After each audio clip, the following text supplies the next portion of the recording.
Hi, thanks for joining me. Today I'm going to alter a notebook using chalkboard paint.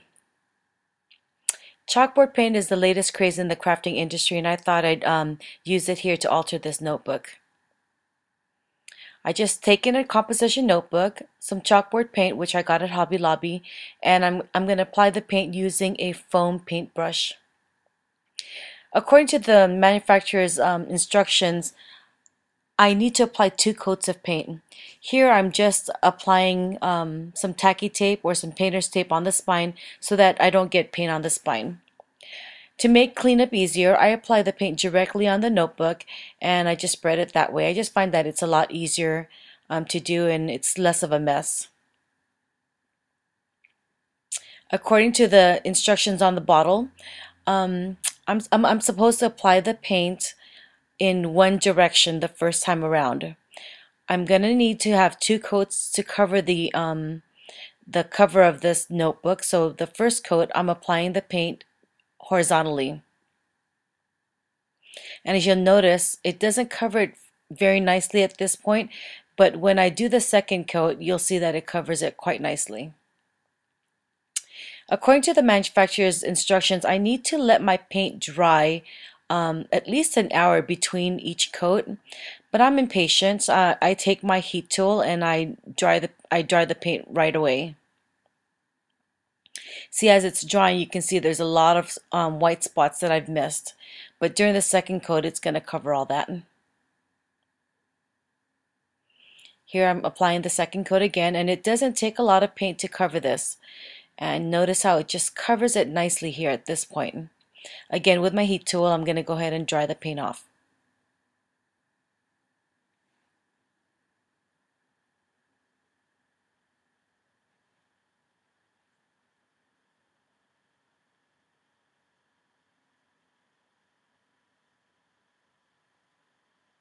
I got some paint on the inside, but that's okay. I usually cover the insides of my notebooks anyway.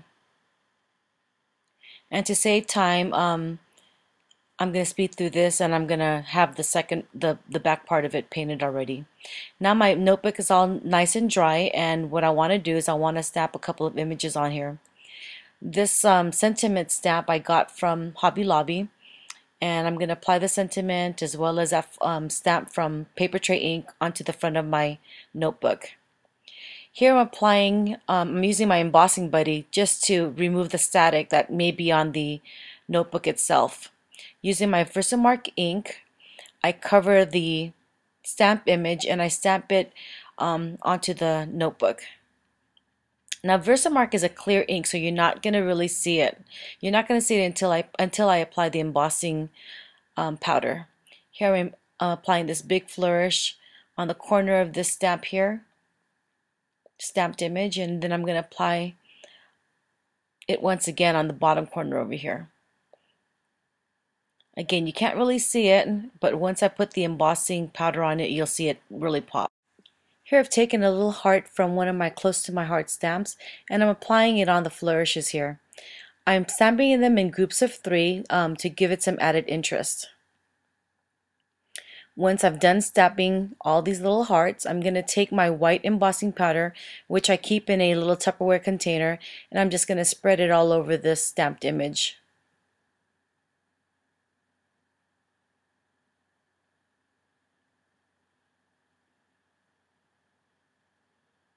Here I've got a little embossing powder on the corner here, and I'm just going to take a paintbrush and I'm going to just wipe it away and remove any excess embossing powder.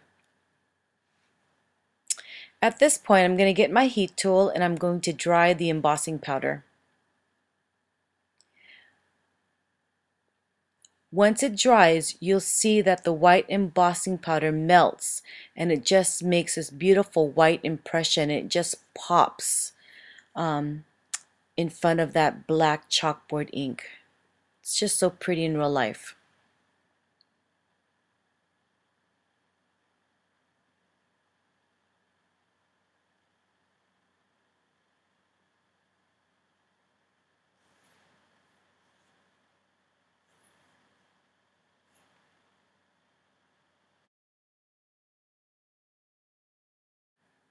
Now that everything is dry, I noticed that the sentiment was getting lost in the flourish. So what I wanted to do is just put a border around the sentiment. Using my Crayola white pencil, I'm creating these lines just to frame the sentiment. And it just draws the eye towards it and just makes it nicer, I think. Now to create a chalk effect along the edges of my notebook, I'm going to take this white ink and I'm using my ink blending tool, and I'm just going to apply white ink along the edges of the notebook. This creates this look as if the teacher just erased the chalkboard. I think it's a cool effect. Now you can apply as little or as much ink as you want here. It's really up to you what your preference is.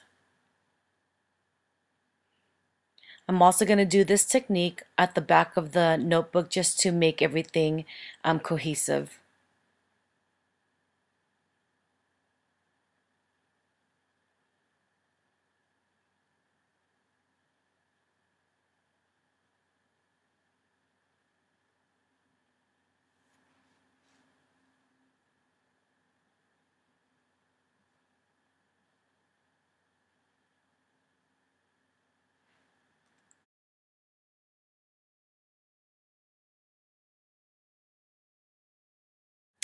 And that's it. Our notebook is done, and I think it looks really good.